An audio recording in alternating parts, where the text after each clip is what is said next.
সাল্লাল্লাহু তাআলা আলাইহি ওয়াসাল্লাম ও ফাতিহা ইয়াজদাহু মুজাফফর ফুলুককে বরিশাল মুসলিম যুব পরিষদের উদ্যোগে আয়োজিত আজকের এই আজিমুশান মিলাদ মাহফিলের শ্রদ্ধাভাজন সভাপতি অত্র ঐতিহ্যবাহী বাড়ির বিশিষ্ট আলেমে দ্বীন আলহাজ মৌলানা মোহাম্মদ কামাল উদ্দিন সাহেব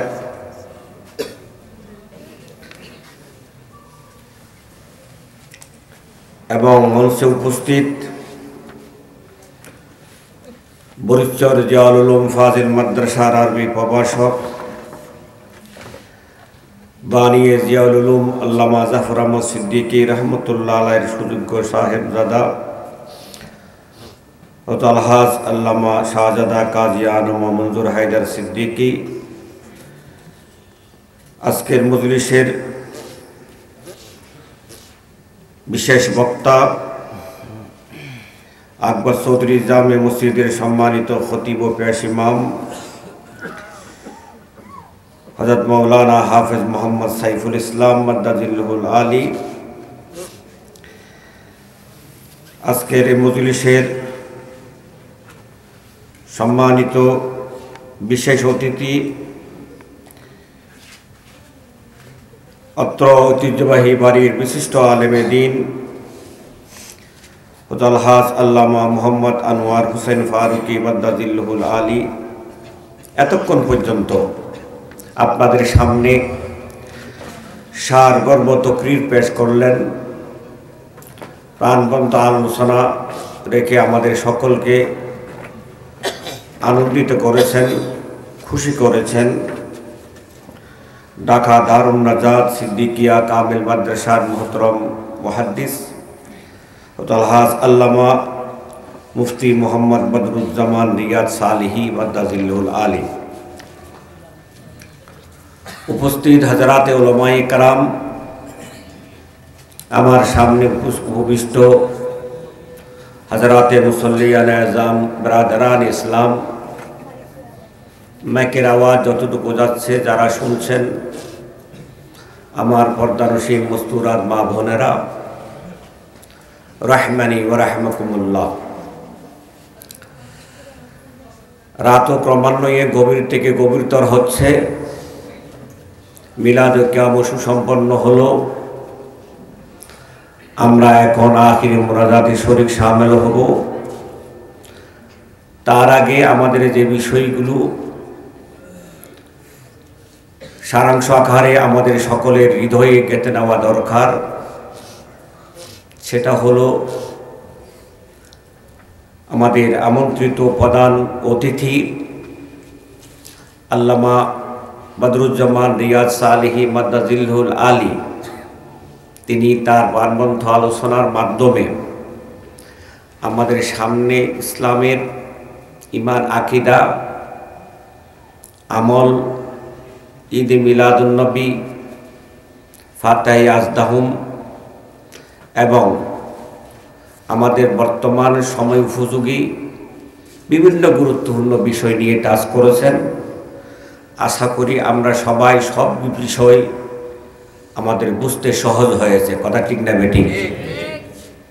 আমরা অনেক সময় অনেকের কথাবার্তা শুনে বিভ্রান্ত হই, সহজে আমাদেরকে বলে আমরা বিভ্রান্ত হয়ে যাই, কিন্তু এসব কিছুর পিছনে অনেক যে যুক্তি নিহিত আছে সেটা আমরা বুঝতে পারি না।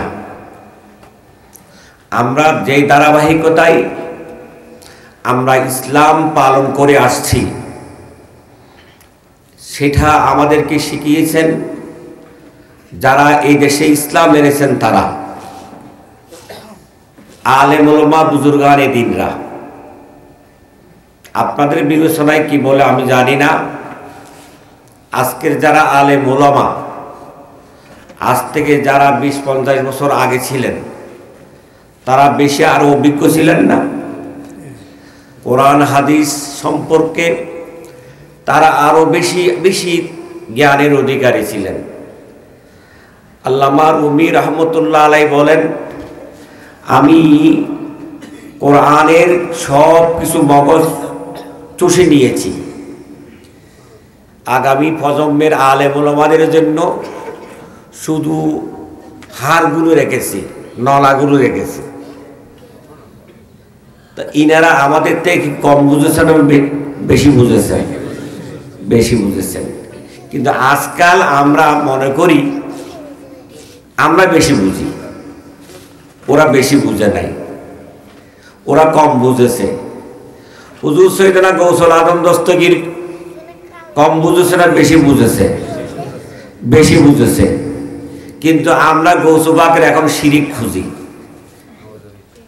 অনেকে বলে যে গৌসু পাকে কসিদায় যা বলেছেন সবগুলো শিরিক করেছে, বলে কি বলে না? বলে। কিন্তু আমরা যা বলি গৌসু পাক যা বলেছেন তা সঠিক বলেছেন, কারণ গৌসু পাকের জবান তো এটা কুদরতের জবান।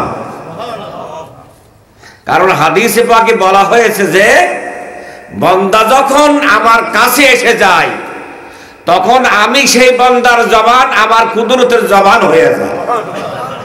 সে বান্দা মুখে যা বলে তার পার বলা নয়, ওটা হলো আমি আল্লাহর বলা। সুবহানাল্লাহ। সে হাতে যা ধরে সেটা তার হাত থাকে না, সে আমার কুদরতের হাত হয়ে যায়। তার চলন ফিরন উঠক বৈঠক সবাই আমার কুদরত দ্বারা নিয়ন্ত্রিত হয়। কিন্তু আজকে আমরা এসে গৌসু পাক শিরিক করেছে বলে দুঃসাহস দেখায়, আমরা বেশি বুঝে বলে দাবি করি। আসলে আমরা কিছুই বুঝি না, আমরা শুধু জাতিকে বিভ্রান্ত করি, পথভ্রষ্ট করি। ওলি আল্লাহরা মানুষকে হেদায়েতের আলো দেখায়, সত্যের দিশা দেখায়, আর আমরা সেই সমস্ত মানুষগুলোকে বিপদগামী করবার জন্য চেষ্টা করে যাই। কথা ঠিক না বেটি? তো আজকে আমাদের যে বিষয়টি প্রাধান্য দেওয়া দরকার সেটা হলো আমরা চলবো ফিরবো আমাদের সেই আকাবেরদের পথে আর মথে।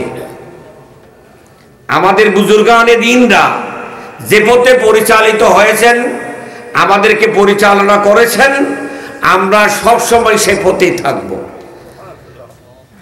গৌসুল আজম ভান্ডারী যা বলেছেন সেই পথ ধরে আমরা চলব। আমাদের মুর্শিদ করিমরা যা বলেছেন, যা বলছেন সে পথেই আমরা চলব। এখানেই আছে হেদায়াত, এখানে আছে দ্বীন। তো মোহতরম হাজেরিন, আমরা আজকে এমন এক যুগ সন্ধিক্ষণে এসে গেছি যেই যুগের ব্যাপারে আল্লাহর প্যারা মাহবুব সাল্লাল্লাহু আলাইহি ওয়াসাল্লাম ১৫০০ বছর আগে তিনি ভবিষ্যৎবাণী করেছেন। আমার উম্মতের উপরে এমন একটি যুগ সন্ধিক্ষণ অতিক্রম করবে যেই যুগে মসজিদগুলো মানুষে ভর্তি থাকবে, পরিপূর্ণ থাকবে, কিন্তু একজনও ইমানদার থাকবে না। মসজিদ পুরো থাকবে, মুসল্লির অভাব থাকবে না, কিন্তু নবী বলেন যে সেইখানে একজনও ইমানদার পাওয়া যাবে না। সে যুগে আমরা চলে এসেছি। আমরা এখন ইমানকে গুরুত্ব দিই কম, নামাজকে গুরুত্ব দিই বেশি। কথা ঠিক নেবে ঠিক? কিন্তু আল্লাহ রসুল বলেছেন এক নম্বরে কি? ইমান। এক নম্বরে কি? ইমান। ইমান ঠিক থাকলে তো আপনার নামাজের দাম, আপনার রোজার দাম, আপনার হজের দাম, আপনার যাকাতের দাম, আপনার দিনদারিয়তের দাম, আপনার আমলের দাম। ইমান যদি গলত হয় সবকিছু তো গলত। কথা ঠিক নেবে ঠিক? এটা কিন্তু আমরা এই যুগে এসে কম বুঝি। আমরা মাথায় একজন শিখকে যদি আমাদের সামনে দাঁড় করিয়ে দেওয়া হয়, মাথায় টুপি পরিয়ে পাঞ্জাবি লাগাইয়া যদি তাকে পেশ মশলায় দাঁড় করাইয়া দেয়, আমরা সবাই আল্লাহু আকবার একটু দায়িত্ব বেহাজুর। একবারও চিন্তা করি না যে সে মুসলমান না হিন্দু নাকি শিখ। কথা ঠিক নেবে? যাচাই বাছাই করি না, কিন্তু যাচাই বাছাই করা দরকার আছে কি নাই? কারণ এক নম্বর হলো কি ঈমান। ঈমান কি? আমানতু বিল্লাহ, আমি আল্লাহর উপর ঈমান এনেছি। ওয়া মালাইকাতিহি, ফেরেশতাকুলের উপর ঈমান এনেছি। ওয়া কুতুবিহি, আল্লাহর আসমান থেকে নাজিলকৃত সমস্ত কিতাবের উপর আমি ঈমান এনেছি। ওয়া রাসূলিহি, সমস্ত রসুলগণের উপর, নবীগণের উপর ঈমান এনেছি। সব তো ঈমান। আমানতু বিল্লাহি ওয়া মালাইকাতিহি ওয়া কুতুবিহি ওয়া রাসূলিহি ওয়াল ইয়াউমিল আখির, ইয়াউমে আখিরাত, ওয়াল কদরি খাইরিহি ওয়া শাররিহি মিনাল্লাহি তাআলা ওয়াল বাসে বাদা। এই সত্য বিষয়ে পরিপূর্ণ নিখুঁত বিশুদ্ধ বিশ্বাস থাকতে হবে কি হবে না? হবে। এক নম্বর হলো আল্লাহর উপর ঈমান। আমরা আল্লাহর উপর ঈমান, আল্লাহকে আমরা বিশ্বাস করি। এখন আল্লাহকে বিশ্বাস করবেন কিভাবে? আপনি আল্লাহকে বিশ্বাস করেন, ঠিক আছে, কিন্তু আপনি মনে করেন যে আল্লাহ মিথ্যা কথা বলতে পারে, তো এই বিশ্বাস কি হলো? হ্যাঁ, আমরা মনে করি আল্লাহর উপর বিশ্বাস এনেছি। আল্লাহ নিরাকার। আল্লাহর কি? নিরাকার। আল্লাহর কোনো আকার আছে? আল্লাহর কোনো আকার নাই, কিন্তু আমি বিশ্বাস করি আল্লাহর হাত আছে, আল্লাহর আকার আছে। ফেরকা আহলে হাদিসিরা এরা আল্লাহর আকার আছে বলে বিশ্বাস করে। ওরা মনে করে যে আমরা আল্লাহর কি আছে? আকার আছে, আল্লাহর হাত পা মুখ সব কিছু আছে। তা আল্লাহর উপর কি ঈমানের হয়েছে? আল্লাহর উপর ঈমান হয় নাই। আল্লাহর উপর ঈমান আনতে হবে কিভাবে? যেভাবে আল্লাহ বলেছেন সেইভাবে, যেভাবে রসুল বলেছেন সেইভাবে আল্লাহর প্রতি ঈমান আনতে হবে। এখন তো আমার ঈমান ঠিক নেই। রসুলের উপর ঈমান আনতে হবে, ফেরেশতার উপর ঈমান আনতে হবে। আমরা ফেরেশতার উপর ঈমান আনলাম। ফেরেশতা কিসের তৈরি? ফেরেশতা নূরের তৈরি। ফেরেশতা নূরের তৈরি এটা মানি, কিন্তু নবী নূরের তৈরি এটা মানি না। কথা ঠিক না বেঠিক? যারা বাতিল তারা জিজ্ঞাসা করা হয় ফেরেশতা কিসের তৈরি, কি বলবে? নূরের তৈরি না মাটির তৈরি? নবী কি কিসের তৈরি? কিন্তু এরা মাটির তৈরি। তো নবীর প্রতি ঈমান হলো? নবীর প্রতি ঈমান হলো? ঈমান হলো না। নবীগণের প্রতি ঈমান আনতে হবে। ঈমান আনলাম, নবী জিন্দা না মরা? অত নবী মরা, তো ঈমান আনা হলো? আকাইদের কথা হলো নবীগণ জিন্দা। আল আম্বিয়া ওয়া আহইয়াউন ফি কুবুরিহিম ইউসাল্লুন। নবীগণ সবাই আপন আপন কবরে জিন্দা। এটা হলো ইসলামী আকীদা। কিন্তু আমি নবীকে জিন্দা মানি, তা আমার নবীর প্রতি ঈমান হলো? তাহলে দেখা যায় বিসমিল্লাহ গলত, ঈমানে গলত মানে বিসমিল্লাহ গলত। ঈমান যদি গলত হয় নামাজ পড়লে কোনো লাভ আছে নি? হ্যাঁ, এখন আমরা তো ঈমানের জায়গায় একেবারে দুর্বল। ঈমানের জায়গায় আমরা একেবারে দুর্বল। এটা হলো আখিরি জমানার আলামত। ঈমানকে মানুষের গুরুত্ব কম দেবে, আবা খাবা জুব্বাকে বেশি গুরুত্ব দেবে। এমন একটি যুগ সন্ধিক্ষণে আমরা এসে পৌঁছে গেছি। কিন্তু আমাদের আল্লামা রিয়াজ আলী হিসাব সব বিষয় নিয়ে কথা বলেছেন, প্রাঞ্জল ভাষায় কথা বলেছেন। আশা করি সবাই বুঝতে পেরেছেন, ঠিক না? ভালো করে বুঝতে পেরেছেন। এগুলো জানা দরকার, আমরা যেন বিভ্রান্ত না হই। আমরা এখন বিভিন্ন কথা বলে আপনার ফেসবুকের মাধ্যমে, ইউটিউবের মাধ্যমে কিছু নতুন নতুন গজে ওঠা বক্তাদের কথাবার্তা শুনে আমরা বিভ্রান্ত হয়ে পড়ছি, ঠিক না? বিভ্রান্ত হয়ে পড়ছি।